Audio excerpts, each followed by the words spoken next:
Welcome, bienvenue, everyone. I am delighted to welcome you to the first of 2 days of discussion under the banner Canada Inclusion at a Crossroads. I'm Michael Charles, and on behalf of the Centre for Human Rights, Equity and Inclusion, together with our sponsoring partners, the Israel and Golda Center for Jewish Studies, the Department of Community Safety, and Osgoode Hall Law School, of course, we are very pleased to welcome you to this space. And as we think of space, we must always, of course, be mindful of the Indigenous nations that have long-standing relationships with the land on which York University campuses are located. This area, formerly known as Takaranto, was originally cared for by the Anishinaabe Nation, the Haudenosaunee Confederacy, the Wendat, and the Métis. And subsequently, there are many Indigenous peoples who have come to inhabit this area, including the Mississaugas of the New Credit First Nation treaty holders. This entire Great Lakes region, in fact, is subject to the Dish with One Spoon Wampum Belt Covenant, which is an agreement to peaceably care for and manage the land. So today's panel, Equity and Inclusion in the Era of Racial Backlash, continues a dialogue that we began back in March when we were commemorating International Day for the Elimination of Racial Discrimination.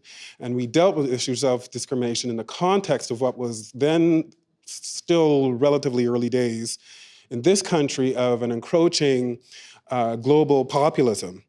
And that growth has certainly not abated, and nor has the need for us as a community to critically reflect upon what is our role in this context and as members of a wider community. So it's towards that purpose that we extend our efforts today.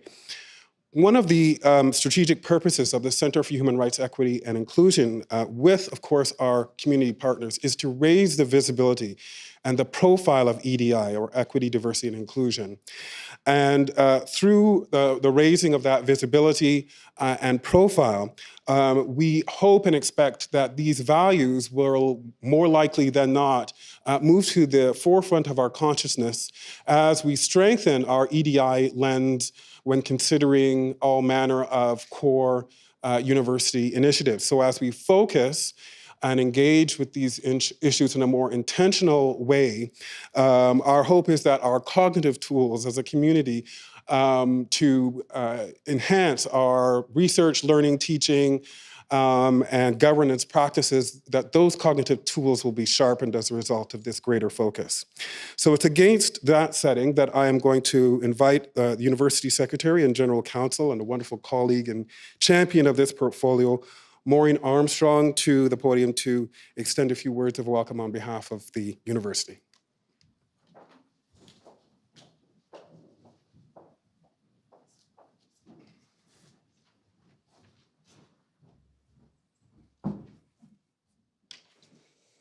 Thank you, Michael, and good morning, everyone. Bonjour et bienvenue. Ça me fait plaisir de vous accueillir ici à cette conférence, Canada Inclusion at a Crossroads. On behalf of President Rhonda Lenton, greetings to one and all on the occasion of this very vital conversation occurring at a critical time in our country and around the world. The president is very much wanted to be here for both days of our Crossroads event, but had a prior commitment out of town. She sends best wishes to all and looks forward to receiving a full report about this engaging exchange. We are incredibly grateful to have this fabulous group of panelists here today who will be introduced to you soon, who are offering their time and expertise to contribute to this important discussion on equity and inclusion in the era of racial backlash. Thank you also to all of you for being here and taking part in this important conversation. I hope you'll also be able to join us tomorrow for the second part of our two-day event. Crossroads reflects York University's institutional mission to connect academic excellence with social impact, to connect our students with multiple forms of learning and engagement, and to provide greater opportunities for self-directed learning for all. In uncertain times, such as these, we need our institutions of higher learning to remain laser focused on analysis, evidence, critical exploration, and research that includes the widest array of perspectives to counter ever-broadening tactics and instruments of misinformation and disinformation that are wielding more and more influence in our lives. The partnership led by the Center for Human Rights, Equity, and Inclusion that Michael described is making a significant contribution today to understanding these dynamics and maintaining a commitment to evidence-based dialogue. Let us all, through our attendance, partnership, and participation today, affirm our commitment to peaceable civic membership, respect, and communication, and inclusion. I hope everyone enjoys it and has a wonderful event. Thank you. Merci beaucoup. Miigwech.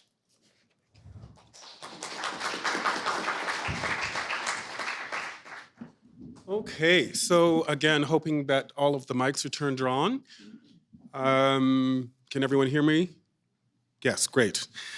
So this crew that we've assembled here today of esteemed thinkers and professionals working in and around the EDI space, I will now introduce to you, but in the interest of time, I will not be able to recite their full biographies. And so y'all can take it out on me later if you so choose. So in alphabetical order, I'll introduce them, and if you could actually hold your appreciation until the end of my introductions, that would be appreciated. So Ina Dua is an associate professor in the School of Gender, Sexuality, and Women's Studies at York University. She has published extensively on theorizing racism and sexism in various contexts, including the histories of immigration processes in Canadian universities. And she has also published works concerning the construction of gender and works on the related subjects of women, health, globalization, and biodiversity. Expansive works.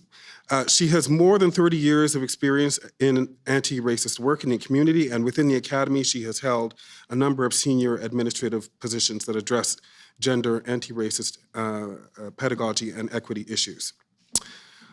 Sunil Gurmukh is a lawyer at the Ontario Human Rights Commission, and he has worked on significant human rights cases at the tribunal and at all levels of court, including the Supreme Court of Canada.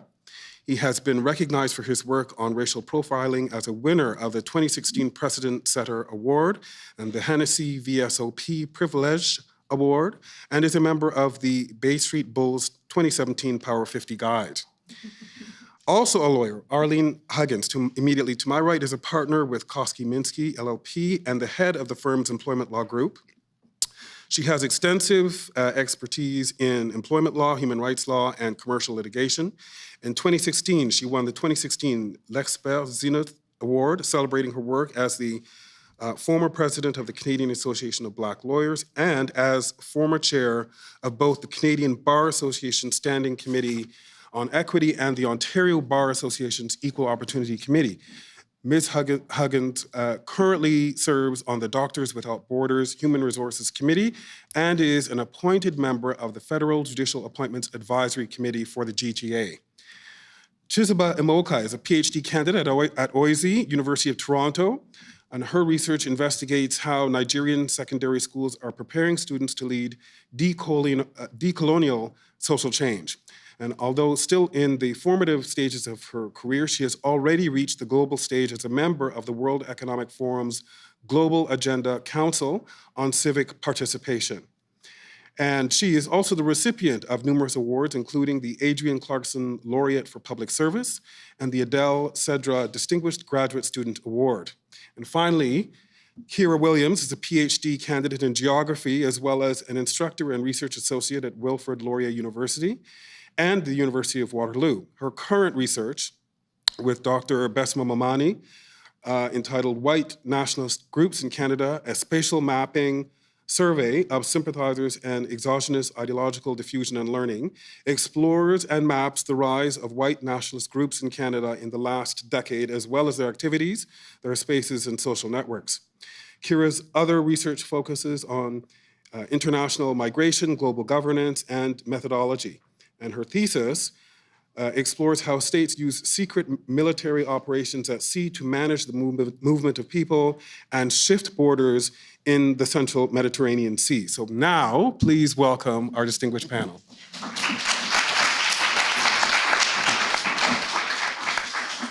So for purposes of discussion, let me just kind of stipulate to a definition that we can hopefully all work with for populism, which I understand is an orientation rather than a full ideology, and it features the following.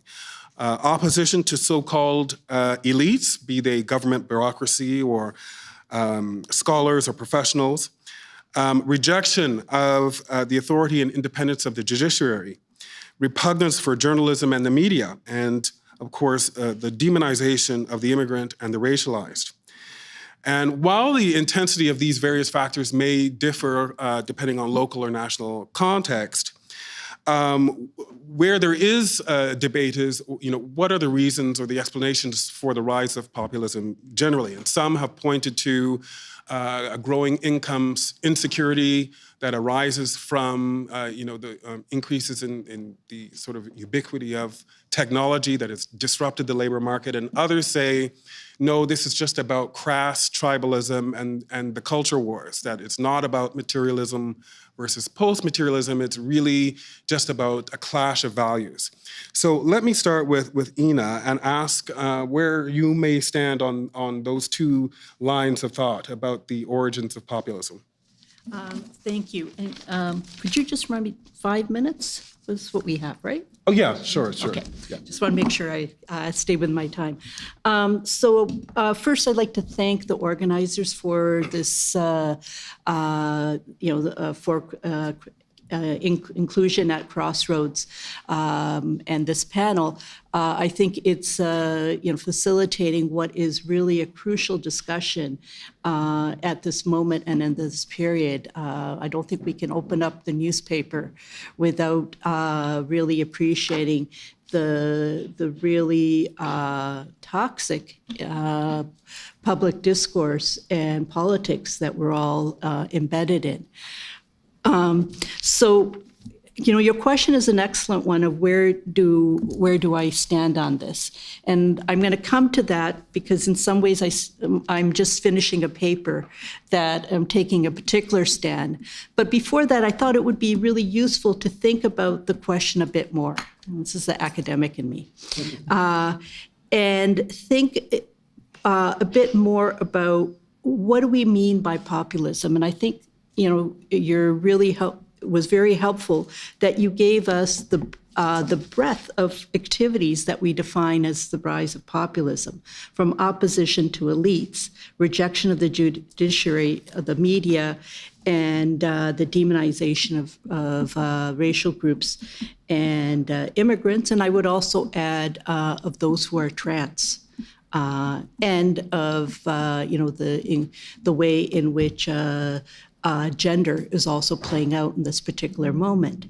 But in my own thinking of this question, I'm wondering whether we need to conflate all together, whether they're all being generated by the same forces. They're clearly being generated by interrelated forces. But for example, the opposition to elites may be a bit different than the demonization of race and immigration. And so is it useful to tease these out? And once you've teased them out, then to look at how they're interrelated. So one of the questions that I really do have is what exactly is happening here? And it's one that I'm very confused on. And I'm fortunate to be an academic because we get rewarded for confusion. But exactly what is happening, I think there are in many ways multiple things happening. And it's really important then to look at that multiplicity and perhaps in a closer lens. My interest is very much, or my entry into this is very much to think about the rise of the alt-right and its associated racism, associated white supremacy, transphobia, and sexism. So that's how I kind of enter into thinking about questions of populism, is what is that rise? And I'm looking forward to, some of the other panelists on what their thoughts are. There has been very little academic scholarship on this, and much of what is there is just coming out. Actually, a number of books have been published in August of 2018, much to my dismay as I was trying to finish my article in August, and then started to incorporate those in. But it really does show both the urgency of the research in this area, but also that we are beginning to look at this. The other thing I wanted to talk about before I kind of get into my own take is that I think this is also really important for us to acknowledge as for those of us who are members of universities. Universities are a central site of alt-right activities. If we look at their websites, they identify it. I'm not sure why we haven't quite identified it, and thank you for the organizers today to take us there. And they're central in two ways. First, in organizing. In all universities, there are posters organizing for alt-right groups. And it tells us something about the importance for universities for alt-right. But they're also, where universities are central, is that we produce critical knowledge that threatens these groups. So the production of critical race, production of feminist theory, production of, the left conspiracy with this broad thing of what is in that category, which in some ways is liberalism, some ways it's not. But what the alt-right has really centered is that is problematic. And so for us in the university, we need to look at how we then are embedded in alt-right discourse. Now, in terms of my take on this, I think you're right, that am I running out of time? You've probably got about another minute. Okay, so I think you're right that, there are two really main ways of looking at it. I would like to also add that another popular explanation of the rise of populism in the alt-right is the internet. And I would have liked for us to think about what we mean by tribalism, but maybe we can come back to that later. But what I would like to add to this is my own research. And I'm going to very quickly summarize this. But where I got intrigued is part of my work is to look at the resistance in universities on equity policies, and in particularly the resistance to collection of race-based data. And in doing this research, in 2014, when I started this paper, I found that there was the vice principal of Queen's University was quoted as saying, Canadian society is squeamish about the collection of race-based data, which in itself is interesting and tells us about some of that resistance. But what was fascinating to me was 6 months later, the leader of a white supremacist group, Jared Taylor, who's been very influential in the alt-right as it's emerged in the United States and Canada, used that same expression. And so what I got intrigued was, how is it that the knowledge construction of what is, collection of race-based data travels between universities, newspapers, and the alt-right? And what does it mean when it travels? So this paper is actually looking at how those debates travel. And I looked at universities, newspapers, and the alt-right. And one of the things I was astounded by was, in terms of the resistance, in all three, the same things were said. So it wasn't the alt-right were saying something differently that's been said in Canadian newspapers. And what was being said? Well, part of what was being said is that collection of this data threatens white subjects. As Rosie DiMano, in writing this, said, white is a new black, and black has a target on their back in reference to collection of race-based data. Now, part of that is that same articulation of white subjects under threat are what is being said in alt-right discourses. And so, to summarize a 45-page article very quickly, part of what I think is really intriguing here is that the way in which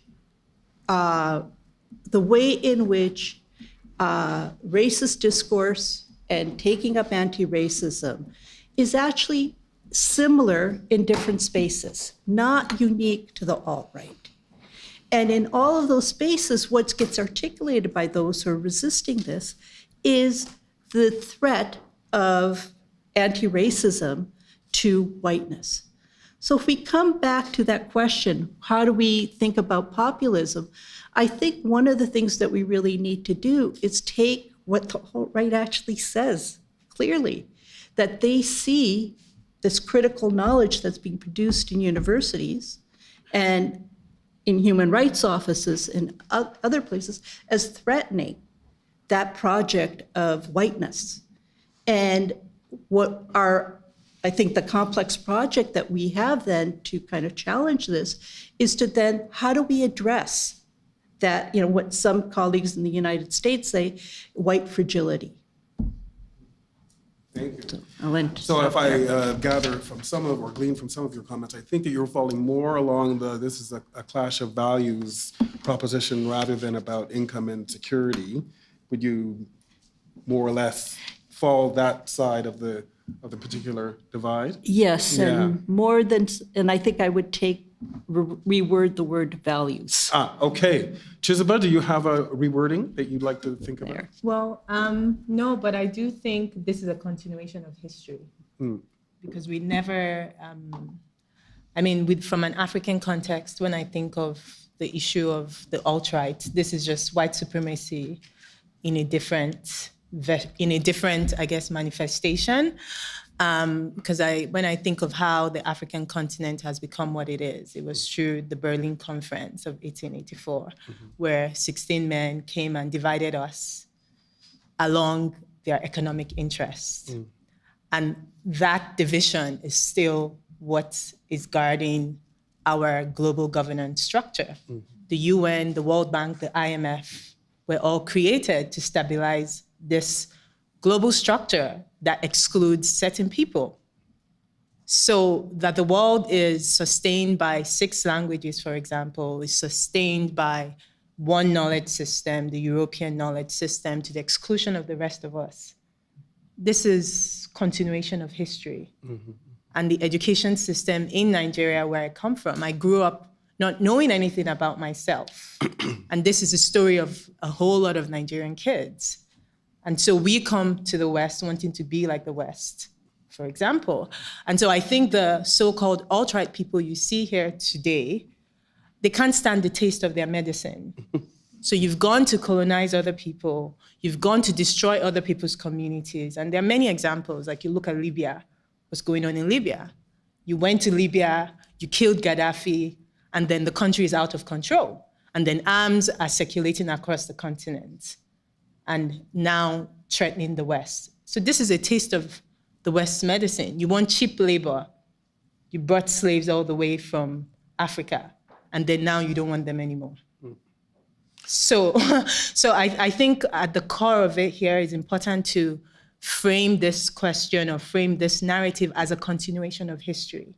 And until, as a group, as a global community, we're able to delineate what equity and inclusion looks like at a global level, because we can do all we want to do at the university level, but if the social capital for being white remains more than what it means to be Black, nothing is going to change. And I also think it's, I was wondering while I was thinking about this question, I kept wondering, how do we even determine which is populism and which is rebellion or civil unrest? So you see in Cameroon, for example, now, English Cameroonians are being oppressed by French Cameroonians. and everyone is quiet. Even in Nigeria, we're quiet, right? During the Biafran Civil War, for example, you even look at colonization versus the Genocide Convention. It wasn't called a genocide until it happened to white people. But it was just, I don't know, there was no name for it when the rest of Africa was being colonized and slavery went on for 400 years. So I think at the core of it, it's important to understand that the racial hierarchy, the hierarchy is not only across race, but more importantly around race. Because if we think of populism as a function of income insecurity or security, it's still as a result of capitalism. And capitalism is the other side of racism.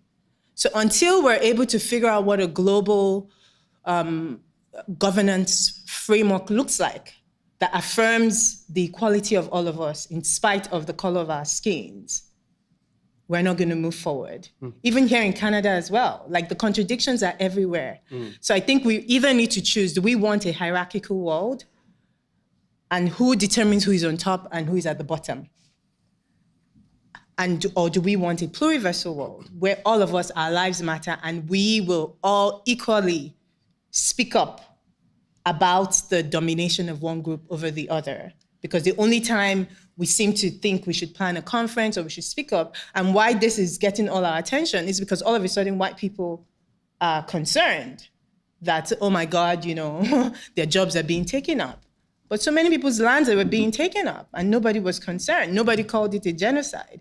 Even in South Africa now, they're asking for land expropriation without compensation.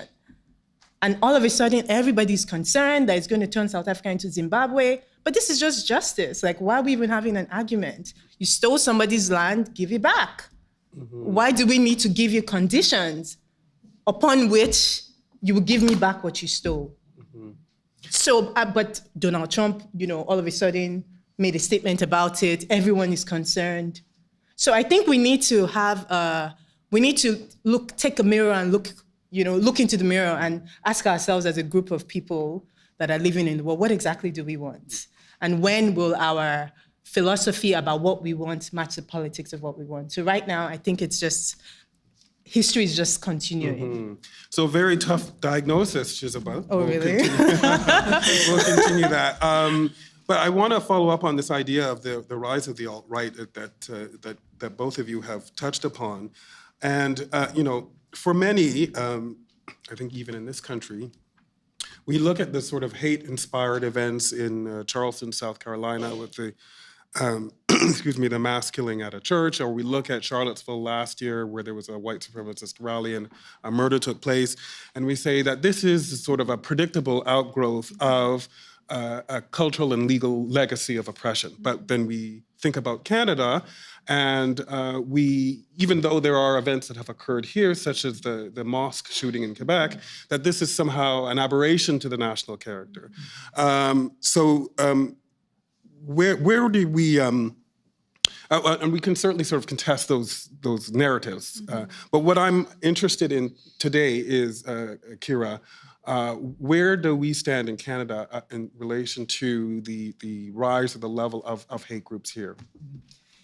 Yeah, I would hardly say from my perspective in research that Canada is somehow an aberration, or that the events that have occurred here with respect to political violence generated by alt-right groups are aberrations.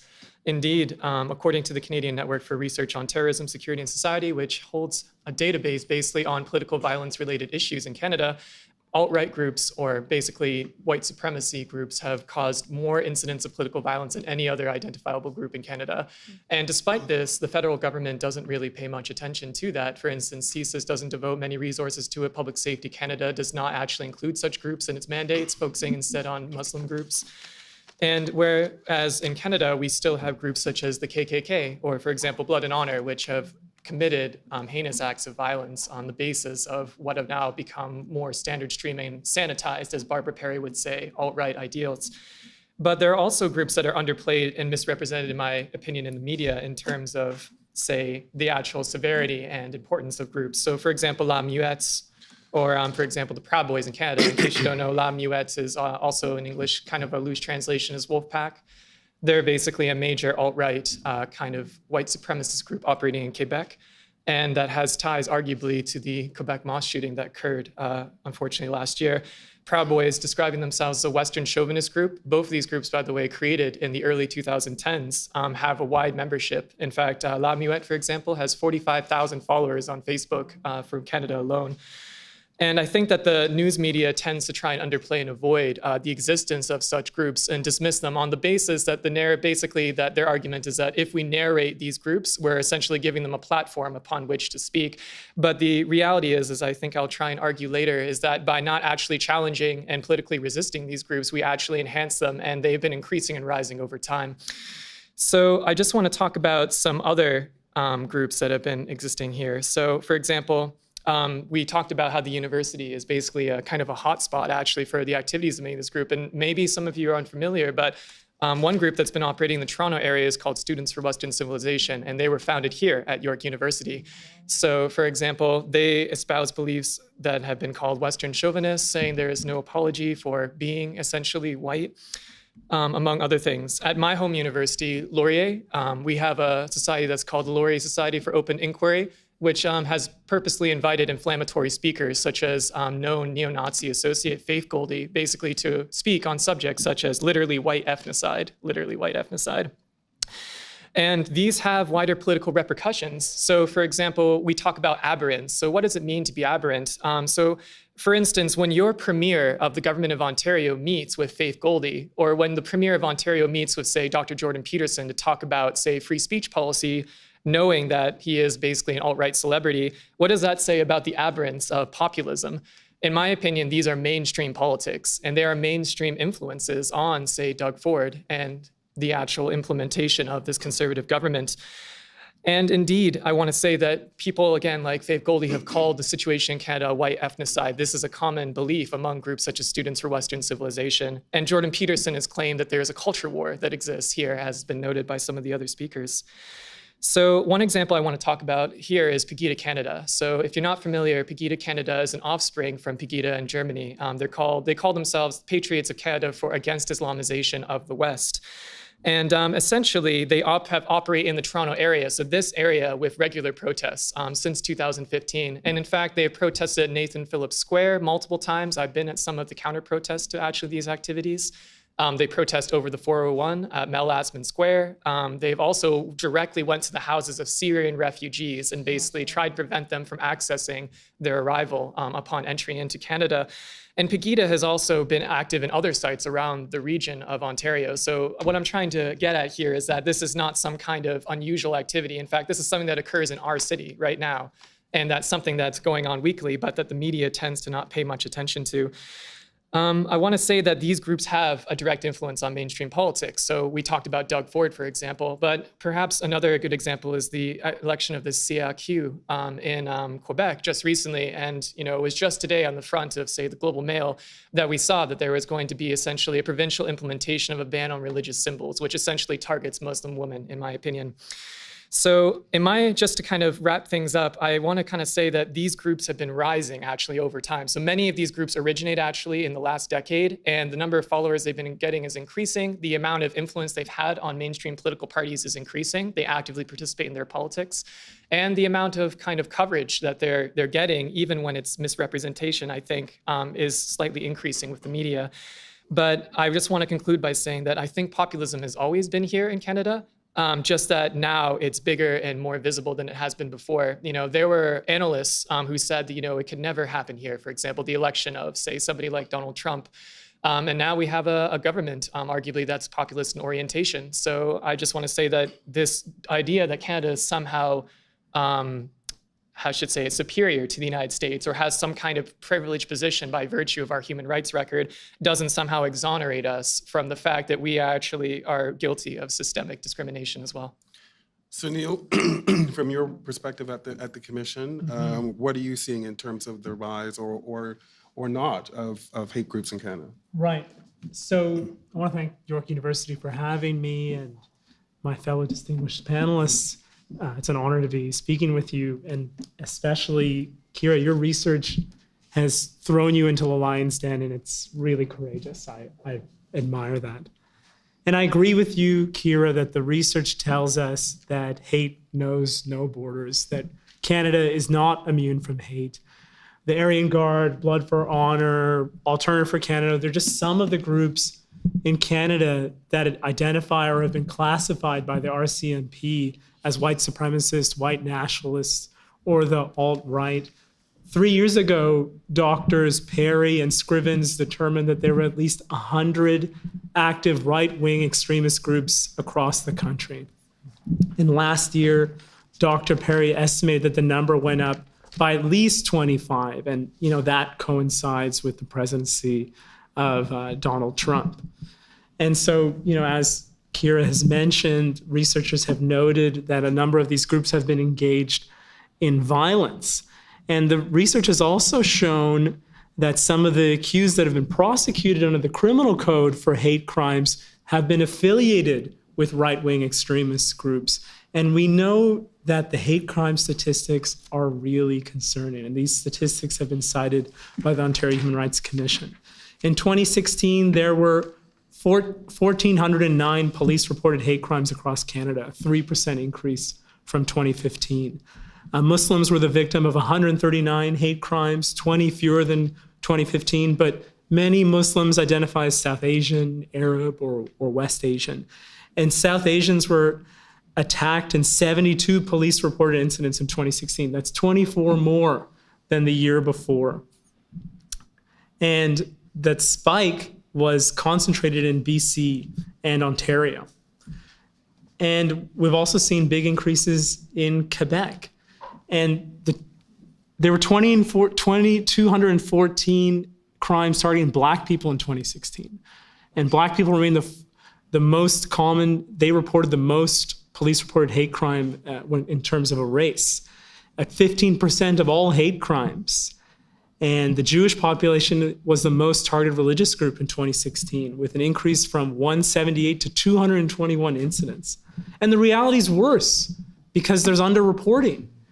Victims of hate crimes are reluctant to come forward. But violence isn't the only consequence of hate groups or hate more generally. It's certainly the most disturbing, but it's not the only consequence. When hate mongers spread their venom, spread their hate propaganda, it cuts hard and deep. The targets experience anxiety, depression, fear, anger, social withdrawal. And we just have to turn on the TV and we can see that or turn on our computers or our phones and we can see that several videos have surfaced online in the past 2 years showing individuals yelling ethnic slurs and anti-immigrant rhetoric at people of color. We can imagine how the victims feel. So I'll just give you one example. In the summer of 2017 on the SkyTrain in Vancouver, a woman yelled, "Go back to the effing Philippines. Learn how to speak English." And a woman said this to an elderly Filipino couple. And there was another similar incident this past summer in Toronto by the ferry terminal. So what's interesting for the Human Rights Commission and for me personally is that hate propaganda encourages discrimination in employment, housing, and services, which are prohibited under provincial human rights legislation like the Ontario Human Rights Code. The Supreme Court and social scientists have recognized that hate propaganda leads to discrimination in these areas. And that's where the mandate of the Human Rights Commission is engaged. And that's what I'm concerned about. But Sunil, some will say, how can we really allege or assert that there is this backlash, that there is this rise happening, when Canada is a country that has been at the forefront of the development of really strong progressive rights protection regimes and mechanisms, from the Charter to the Canadian to provincial and national human rights codes and the related jurisprudence. So what is your observation from the perspective of the tribunal and the commission in terms of the mere existence of these rights protection mechanisms negating the assertion that in fact there is any kind of backlash? These mechanisms are important. The Charter of Rights and Freedoms and provincial human rights legislation, it's all very important. But the reality is that racial discrimination and prejudice are a lived reality for many Ontarians. That is the state of human rights in this province. The Commission conducted a public opinion survey using a polling firm in early 2017 to gauge and give voice to people's attitudes, both positive and negative, about human rights. We were trying to take the pulse about the state of human rights in the province. And the firm used a sample of about 1,500 people, aged 18 and older, and the sample was generally representative of the population. So the academics can all be happy. And we found a number of things, but in relation to this topic, I'll talk about two of them. The first is that discrimination based on race and Indigenous ancestry are heightened concerns. That's what we found in our research through the survey. And the second is that negative stereotypes persist about Indigenous peoples, refugees, Muslims and Arab people, other racialized groups, and immigrants. So let's go to the first one, that discrimination based on race and Indigenous ancestry are heightened concerns, the first theme. When asked to pick the three most common reasons for discrimination or harassment, 63% of respondents picked race or color as the most common reason. The next one down was sexual orientation at 34%. So the difference is staggering. 70% of Indigenous respondents say they experienced some form of discrimination in the past 5 years, compared to 49% of all respondents. 70% of Black respondents and 50% of South Asian respondents reported experiencing discrimination based on skin color in the past 5 years. And again, there's underreporting, like in hate crimes. So almost half of respondents who experienced discrimination kept it to themselves. And then when we think about stereotyping, 49% of respondents held the negative view that, quote, Indigenous people receive too many government benefits. And only 46% of respondents were positive about refugees. And only 45% of respondents were positive about Muslim people, and only 44% about Arab people. Around 4 in 10 think that it's at least sometimes justified for the police to profile or target Muslims, Arab people, young people, Black people, South Asians, and Indigenous peoples. And half of respondents, at least some would agree with the statement that Ontario is changing too quickly because of ethnic communities. That is the state of human rights in this province. So, Arlene, I'll continue with you.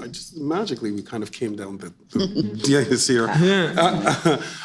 So if our human rights protection mechanisms in and of themselves are, let's say, important, but not completely sufficient to address all of these concerns. We know that there's been work in the private sector that speaks more to proactive efforts to change culture. The Law Society of Ontario, for example, has instituted the Working Together for Change. I know that you've been very much a part of that process. Can you talk to us about the relevant provisions of that new plan and whether or not it has been successful or there's been some challenges in the rollout? So first, I'll talk about sort of the regulatory scheme, which the Law Society is part of. Law Society regulates licensees in Ontario. It's now called the Law Society of Ontario, and that includes lawyers and paralegals. So taking it sort of from the notch down, we started with Sunil with legislation, right? The Charter, the Ontario Human Rights Code. The Law Society deals with things within that framework, but has taken another step in addition to mandating that lawyers have to, and paralegals have to follow the Charter and have to comply with Ontario Human Rights Code. And they've taken this step after a number of years of consultation, started in 2012 with lawyers, with paralegals, and resulting in a report that was published in 2016, strategies for addressing racialized issues of race within the legal profession.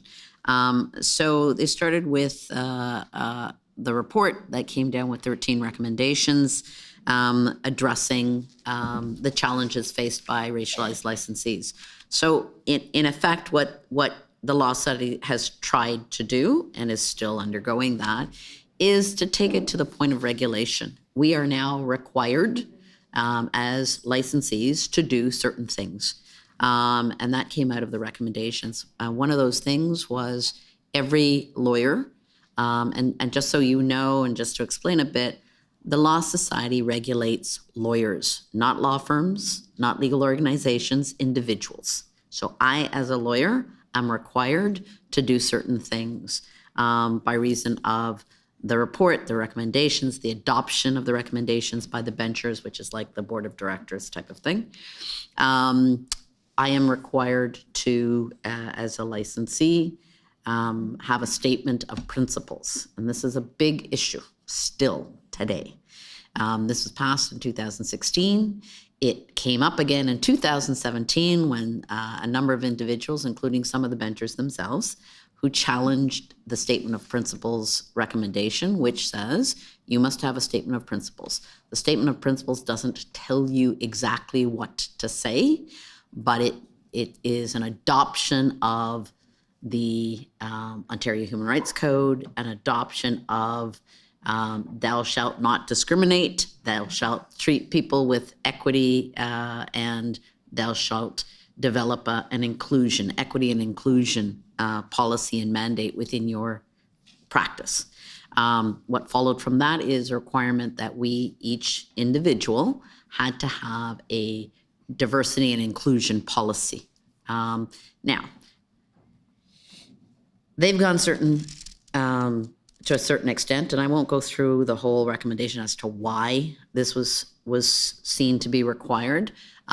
Needless to say, across the profession, interviewing racialized lawyers and paralegals, a number of issues with getting into the profession, starting from law school, going through the profession, being recruited, the lack of being recruited by law firms, the challenges posed. Many of you probably gone through these same challenges in terms of articling positions and getting articling positions when, all things being equal, non-racialized individuals were getting those positions and racialized were not. And a number of challenges within the profession after you even get into a law firm or legal organization in terms of discrimination, in terms of isolation, in terms of lack of client development, lack of having the opportunity to be on big files and having a mentor and having a supporter or a sponsor that helps you through the profession, lack of being able to become partner, things of that nature. So we come down to the statement of principles and the equity and inclusion policy. The challenge was, and still is, there is a lawsuit going on. A professor from the University of Lakehead University has challenged legally the Law Society's right to require a statement of principles. Go figure, some people might say, what do you mean? On the basis, purportedly, on the basis that the Law Society should not be telling us what to do and how to think. Well, there's a whole bunch of rules of conduct that the Law Society requires me, that tells me what to do, tells us all what to do. But somehow this is thought of a value-based document, tells you what to think. I have a couple things to say about that, as you could imagine. And here's the part where I say this is my own opinion and not my law firm's, which, by the way, is on side with statement of principles and the inclusion policy. But we have a situation, and I think it ties in some of these things where, is this an issue of values? Is this an issue? What is the issue here? Why are we seeing what we're seeing, what the previous panel has been talking about in terms of the rise of populism, the alt-right? What are we seeing? I think it's both. I think it's an economic reaction to changes in our economic and the way we do things. We've heard about sort of bringing over slaves to do that labor. Well, they're not needed in the same way anymore. What do you do with them? That's part of it, I think. but also a value, a disconnect in terms of the values of a number of people. What the Law Society tried to do is not to dictate values, because they can't make people how to think, but to dictate action, to dictate conduct. And that is the point. What we have, whether through statute, whether through the Charter, the Human Rights Code, is ways to dictate conduct. What we hope is that a change in values will follow, okay? That's where we're at now in the legal profession, in my view. My clients get conduct, okay? They get when I say, you cannot do this, you cannot do that. They understand that. They understand the concept of the legal penal system insofar as you can get sued, right? If you do that. That dictates conduct because it results in, financially for them, direct repercussions. So it's not so hard to get people to acknowledge you cannot discriminate, you must have a policy, you must, abide by the Human Rights Code, you must do this and that. The question is, does it lead to a change in values? And that's where we are now, in my view.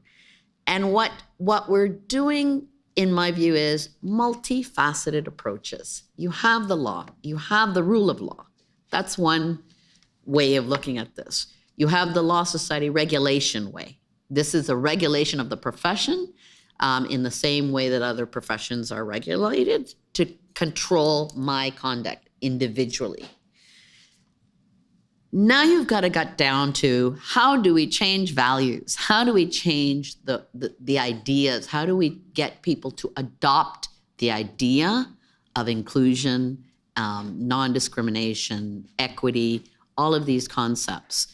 And I think that's really where we are, and that's the challenging part. But I think that we are on the right road, because part of it is change your conduct and see what the consequences are. My clients have changed their conduct, and quite frankly, they found, gee, this wasn't so hard, number one, and I kind of understand why, number two, okay? And that's where we were leading to. What we need now is something else, in my view, to promote that, to reward that. Because I'm like dealing with a child. You want a child to do something, you give them something they want, they do it, and in time, hopefully, they do it without getting the something they want, because it's now ingrained in them, right? We're like children, many of us are. And I think the idea is, and one of the things we've been as a legal profession promoting from day one, is the business reasons. And some may say, and a lot of people say to me, why do we have to approach it as a business proposition? Why do I have to say it is a good thing for your business to treat people properly, right? Because some of us would say, what? Like you should just treat people properly. We all know that. Many of us in this room, but some people don't know that, unfortunately.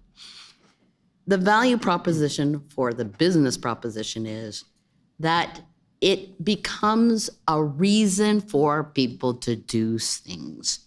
It becomes that thing, like the child that you give the toy to, that gets them to buy in.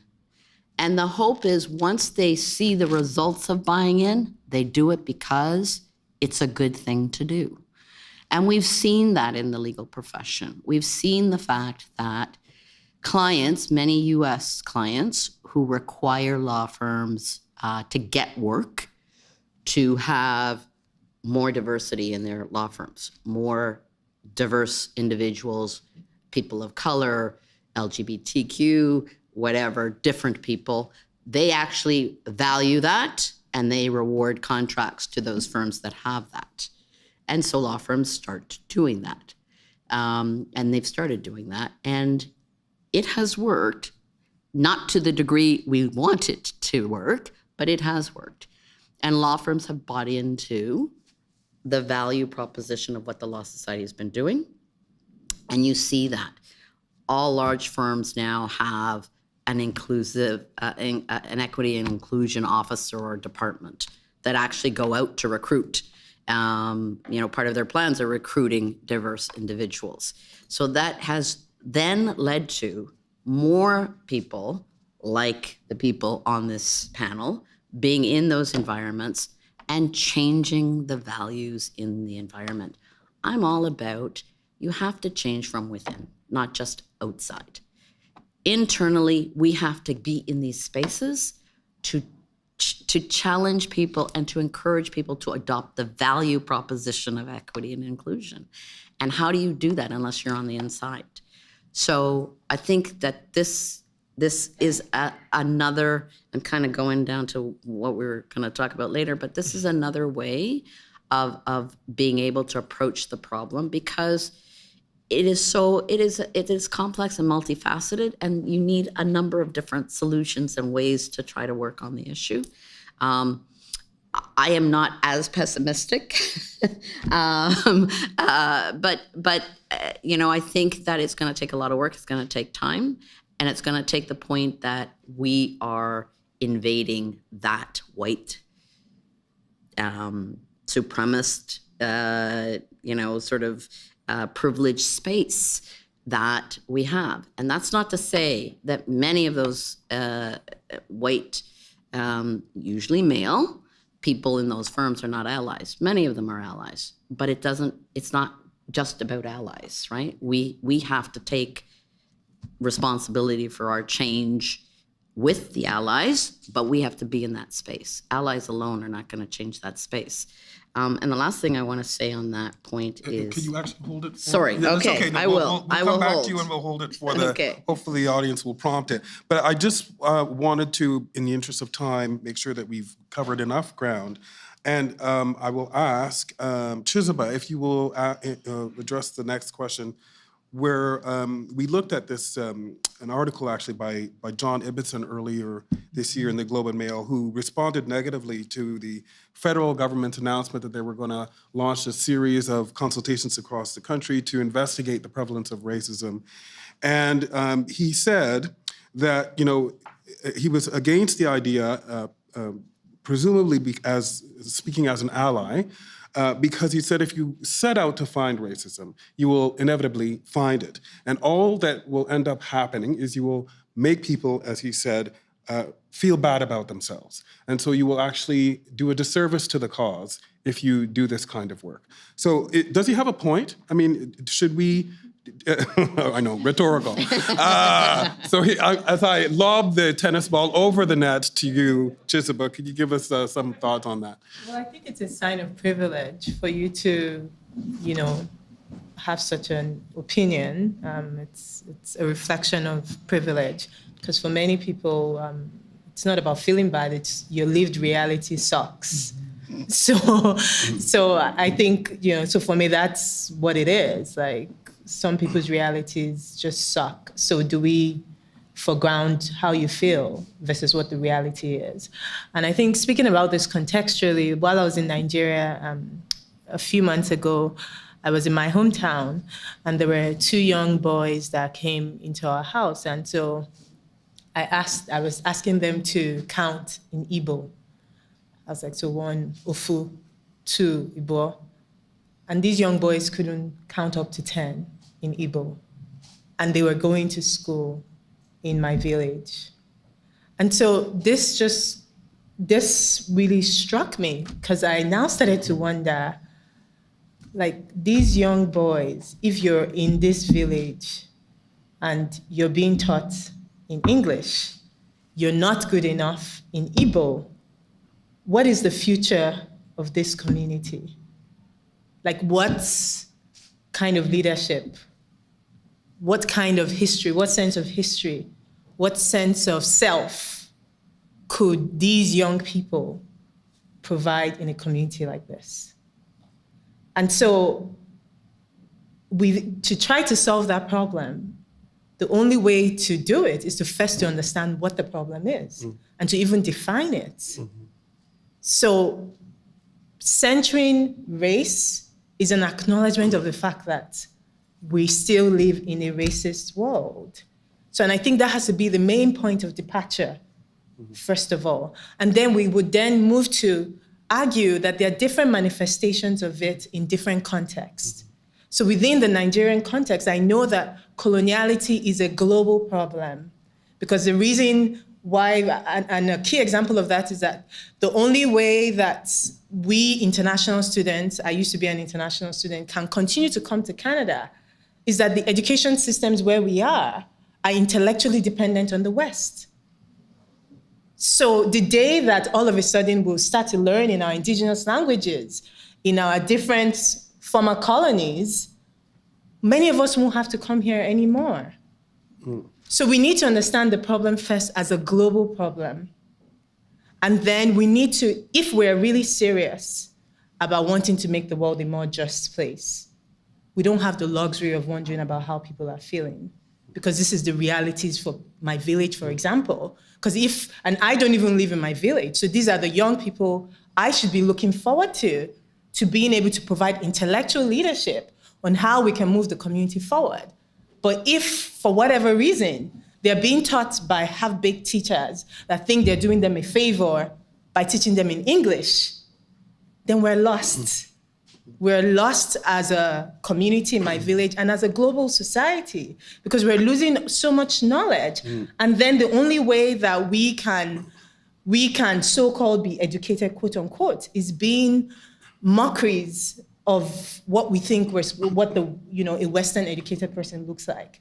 So the benefits to centering race is that number one, it gives us more longevity as a global community. And number two, it really just gives us information on how we can actually solve the problem. Because now we'll be able to define what does racism look like at York University? What does it look like in my village? What does it look like in Nigeria? What does it look like at U of T? And without centering that, it's impossible to be able to solve the problem. I would agree with you. And on the other side of the ledger, I don't think it gives Canadians enough credit, really. It says that we're almost irredeemable. So don't bother to do the research because it's not going to be received, and we're not going to act upon it. And I, for one, don't believe that is who we are as a country. And I think through the TRC, we've come to see that actually as information becomes available, people's attitudes can change. So, but our last question then relates to this whole question of change. And Ina, I see you there looking at me. We're going to come back to you. So, what do we do going forward? Ken Roth, who is the executive director for Human Rights Watch, says that populists offer superficial answers to complex problems, but broad swaths of the public, when reminded of the principles at stake, can be convinced to reject the populist scapegoating of unpopular minorities and their efforts to undermine checks and balances against government abuse. So what do we do then to remind people that these ideas that are offered by the populists, these half-baked ideas that are being offered by the populists, are essentially that, and that there are counter-narratives to take up? What are the strategies and tactics that we need to think about? Who shall I say? Akira, do you want to take a chance?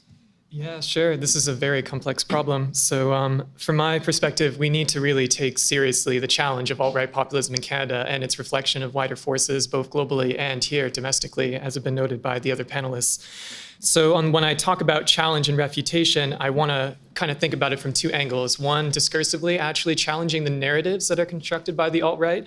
And secondly, to also challenge their activities and to basically offer an alternative that basically challenges the core of what they claim or desire in Canadian society.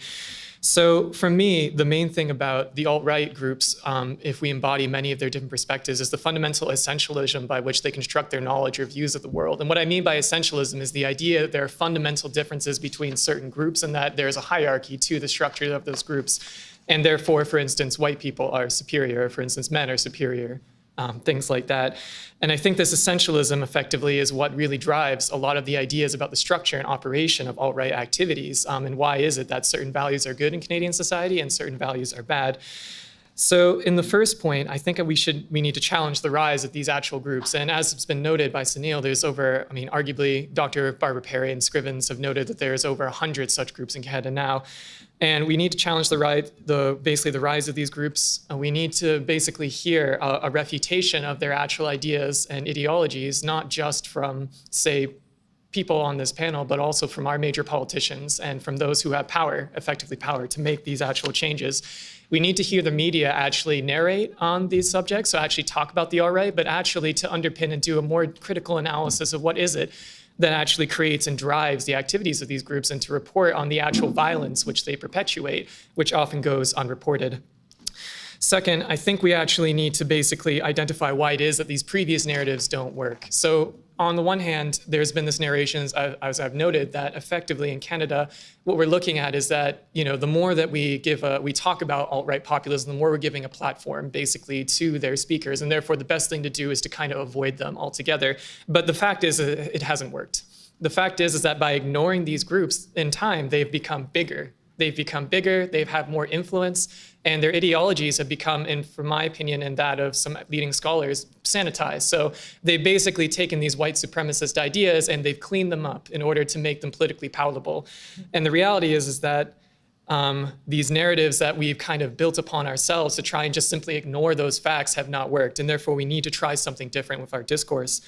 So when I say challenge the activities of these organizations, I mean not only to commit to counteractions against them. So for example, when they have protests, say, talking about basically how they're opposed to the existence of Islam or Muslims existing in Canada, we need to actually have a second side of people who actually actively challenges them and calls out basically their virulent racism and Islamophobia. But second, I think we also need to foster systems of inclusion, which Canada does have some track record on, but I think that we have a long way to go. So what I mean is that it's not simple enough for us to just challenge and try and dismiss these groups and challenge their political legitimacy. That is something we have to do, I think. But second, I think that we have to basically create a system that actually includes those who are being marginalized better than we have done here in our society.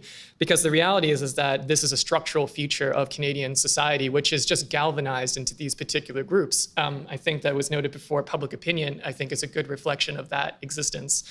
So last thing I just want to say on this for the sake of time is that I want to believe that if we're truly tolerant as a Canadian society, and that's what we want to believe about ourselves, then we must not tolerate hatred. And regardless of basically how subtle that hatred may be becoming, and the subtle ways in which it's actually enacted by those who commit political, physical, legal violence against basically those who live here and beyond our borders. Lovely. So we have 15 minutes left, which seems to me a perfect amount of time to engage some questions from the audience. There are two wireless mics, I think, on opposite sides of the room.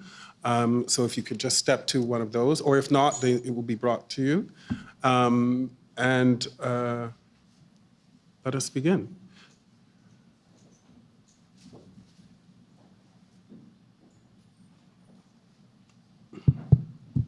Thank you so much to all the panelists and Michael. My name is Antonio Torres Ruiz. I'm a research fellow at CERLAC. And I've been working for a long time on issues related to what you've been discussing here. I taught at the Department of Equity Studies before. And I have so many questions and comments. And of course, I'm not going to share all of them and ask all those questions to you right now. But at least a couple. On populism, I've been working on the notion of populism as a political scientist for a long time. And of course, I'm not going to get into all the details because it's a very contested term itself. But just one point. Core to the notion of populism, and there's populism on the left and on the right, not only on the right, there is the idea of the construction of the people. Who is the people that we are addressing as politicians or as a society? And now, so that's part of populism, and that wasn't clearly explicitly mentioned here. That relates to the other point I want to make. The event is called Canada, Inclusion at a Crossroads. If you could briefly give us your own understanding of what Canada is as a society.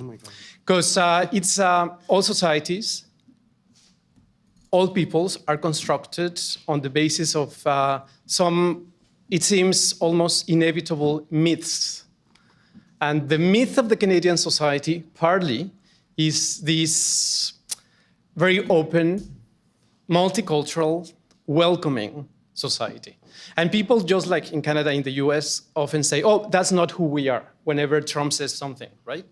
But in fact, that's also who they are. as who we are. I am Mexican Canadian, and as Mexico is, and as Cuba is, because I'm working on racism in Cuba. So all societies are the positive things that we tell ourselves about our countries, and also the negative things. So how do we counter those myths with an alternative future narrative of what we want to become, and not what we've been and what we haven't been? That I think it's even more important today, right? To create new narratives. And lastly, about conduct that was mentioned, that I think is very important. I always tell the students, we cannot change people's values, but we can change their conduct, and hopefully in the future that will change their conduct. But when we see somebody like Donald Trump conducting himself the way he does all the time in public, or the way the senators, Republican senators, conducted themselves in the hearings recently in the US regarding Kavanaugh's confirmation, we are going a few steps backwards, because all of a sudden conducting yourself in a certain way, of acting in a certain way, becomes again acceptable, and people applaud them, right, as they do at the rallies that Donald Trump attends. So just a few comments for you.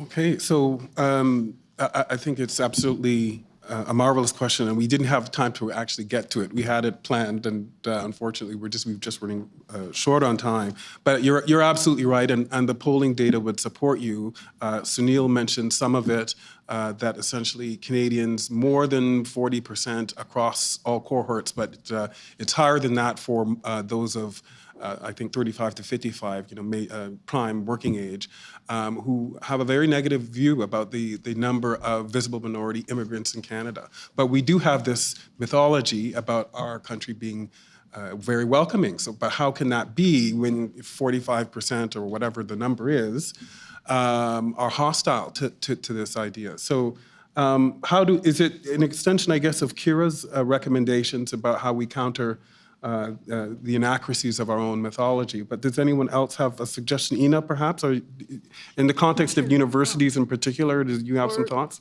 Well, more, I think, more in terms of the question that was asked. I think it's an excellent question, and actually helps us think about what this moment is. And again, I'm not sure I would go to populism. I'm not sure what term I would use, but certainly thinking about the rise of racist discourse, is a construction of a people. And one of the mythologies that we're talking about in Canada is a construction of a people. But what people? So, I go back to what John A. Macdonald said in his first speech after Confederation. Canada is a white man's country. And in many ways, the research that we've all been talking about is suggesting that right now what the contestation is for those who are embedded in that mythology of a nation and a people that is imagined through whiteness. There's a politics that emerges out of that. So the question really then becomes, how do we counter that politics? And I don't know if it's a myth, because that is the basis of Canada. So it's not really a mythology of Canada. Our immigration policies, our settlement policies, were all constructed on creating a white settler country, nation. So I think the challenge really is how do we then put forward a notion of a nation and a people that is actually inclusive. And, and I think we've got a divide on this. There are those who will move to a more inclusive nation, but there are those who are resisting that. And how do we challenge that? One of the things I would say is this. I agree with you. Canada is a social construct, in my view, and it will depend on who you ask. How we fare in terms of, as the study shows, on these issues. I think that the key, in my view, one of the key strategies is to correct misinformation. And this is the Trump way, right? The Trump way is built on misinformation. that people are buying into and therefore conduct themselves different ways. The misinformation that immigration is bad for your country, right? The misinformation that these are the people who are taking all of our social benefits, right? The misinformation that these people, and I use that as his word, not mine, these people are doing this and this, which is bad for everyone else, bad for you, speaking to his base, white, usually male, people. And I think that's the key for us. For us, it's to correct the misinformation, because as the study has shown, people think, immigrants take all our social benefits. Our social welfare system is the way it is. I'm not going to have CPP by the time They don't get CPP. I mean, this kind of misinformation about immigrants coming to our country in the first time and getting all of these riches, so to speak, part of that is misinformation. I say I don't see what's wrong with people coming to our Canada who are willing to work to get these benefits, but the point is people have a wrong sense of what immigration means, and I think that's part of it. I think the other part is data collection. Data collection to me is key. It's key to all of these strategies. You cannot change what you don't know exists. And a lot of organizations don't know what exists in front of them. And that is a good thing about the Law Society strategy. It involves data collection. Now, it still doesn't involve sharing data collection individually. It's aggregated. This is in response to those people who say, you can't say this, people will feel bad. That's their way of dealing with people will feel bad. They allow you to collect the data, but you don't have to share it with anyone, except on an aggregate basis. But I'm okay with that for the first step, as long as the data is being collected, because at least it shows that organization itself what they are, that they don't realize, right? So I think that's part of it. I have 3 strategies. Okay. Yeah. So I think there are 3 things that need to be done. We need leadership, we need empathy, and we need accountability. Leadership needs to call out racism. Leaders of corporations, leaders of government, leaders of business, and they need to know that diversity and inclusion are good for business. Just think about the numbers, and these numbers don't get talked about. It costs $78,000 a year to maintain an adult in an Ontario correctional facility. That's bad for the economy. And who's mostly in there? Who's disproportionately represented? It's Black people and it's Indigenous people. We need empathy. Can you imagine if, my daughter's 16 months old, what if she goes to elementary school and learns about residential schools and learns about the 60s scoop? That will build empathy. So then you have empathy over hate and positive action instead of apathy. Students need to hear firsthand accounts of discrimination, bullying, and genocide. That's the key. And I was talking about that survey, that same survey, the public opinion poll. 89% agree that students should learn more about human rights in school. So let's do that. And then lastly, accountability. And this is what Arlene was mentioning. We need data. We need to know how often police use force against racialized people, Indigenous people. We need to know about suspension and expulsions from schools. This is the sort of data we need. But there's hope. Okay, that's how I want to sort of end, right? It seems like it's all doom and gloom, but there is hope.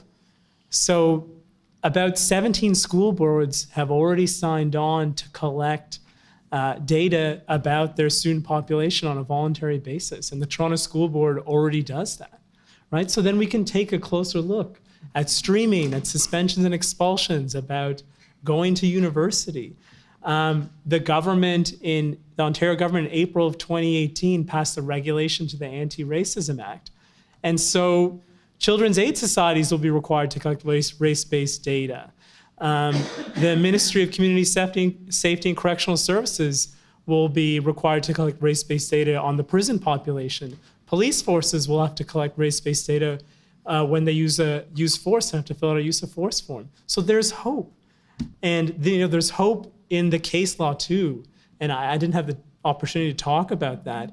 But just a month ago, Justice Nakatsuru of the Superior Court of Justice took into account anti-Black racism when sentencing a young Black man for a gun crime. And he actually looked at, why did this person end up with a gun? And he looked at unequal opportunities in education. He looked at the children's aid system. And he did that because the defense lawyers put this information in front of him.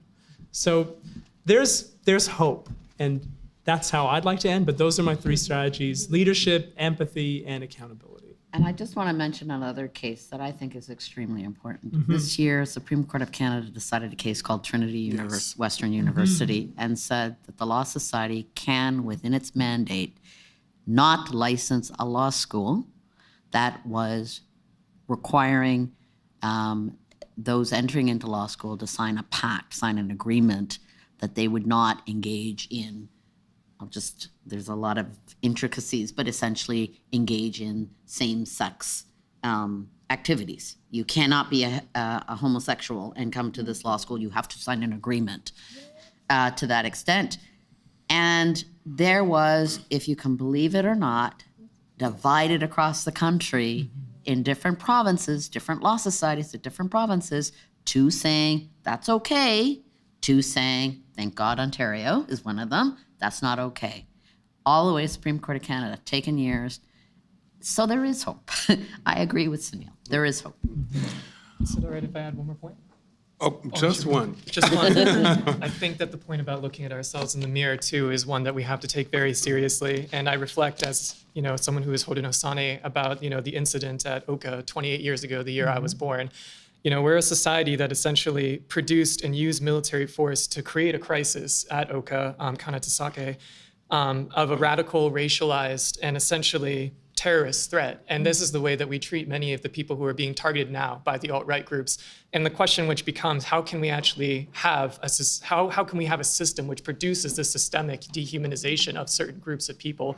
And why is it that there are these parallels? And I think that unless we take that clear look in the mirror, that we will never actually be able to reach that point. Thank you. Oh, well, only because it's you, Ina. I have. No. Sure. You have to go teach at Scarborough. Yeah, you have to leave. Yeah.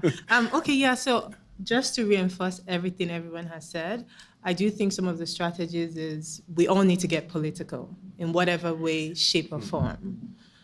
Because really, for you to have defense lawyers that, can present anti-Blackness as a perspective to be considered is because of political consciousness. So on that note, I do think the curriculums need to be decolonized. And I think in talking about decolonization, of course, the human rights perspective comes in, but I do think that the unit of analysis and inclusion has to be knowledge systems, not just bringing in a Black body or bringing in a woman. And so I want to share a quote that I think is really important and really frames my thinking on inclusion, and is by a Latin American scholar called Walter Mignolo. And he says, in response to why the structure of the world needs to change, he says, there are many beginnings beyond Adam and Eve and Greek civilization, and many other foundational languages beyond Greek and Latin. With and in each language comes different concepts of economy that, of course, Adam Smith was unable to think, and other political theories beyond Niccolo Machiavelli or Thomas Hobbes, and different conceptions of life, which leads to philosophical practices that cannot be dependent from Greek canons in matters of thought. And so this is critical because I think in thinking about equity and inclusion, we need to understand that what has been excluded were knowledge systems. And in each of these knowledge systems, we all have different origin stories beyond Adam and Eve. And many of us are educated within an Adam and Eve origin story. So I think in us becoming political, in us advocating for equity, we need to figure out what does the knowledge system as a unit of analysis include. And I think that includes a huge knowledge base that necessitates that different bodies must be in the room if you're accounting for other knowledge systems apart from Adam and Eve. And I'm hopeful. I'm not pessimistic, but I think it's important that we're clear on what the issue is, because if not, we won't be able to solve it. So thank you. All right. Thank you to the panel. I'm going to actually invite people to surround Ina and kettle her in a way and pump her with questions. But unfortunately, to respect those who have to leave sharply at 1, I'm going to say thank you to the panel for this really interesting series of offerings. Thank you to the audience for staying. We knew that this would or could easily go all day, but we hope that we have prompted some further discussion and radicalized you in some way so that you can take steps on your own. Of course, there will be the continuation of the series of discussions tomorrow called Challenging Hate that will, I think, starts at 12:30, so we look forward to seeing you then. I have to give one important shout out to Heather Shipley. I don't know if she's still here, but she has been a force of nature in pulling all of this together and making it look entirely seamless, if not invisible in many of its constituent parts. So I really wanted to say thank you to Heather. So thank you again. Thank you. We'll see you tomorrow.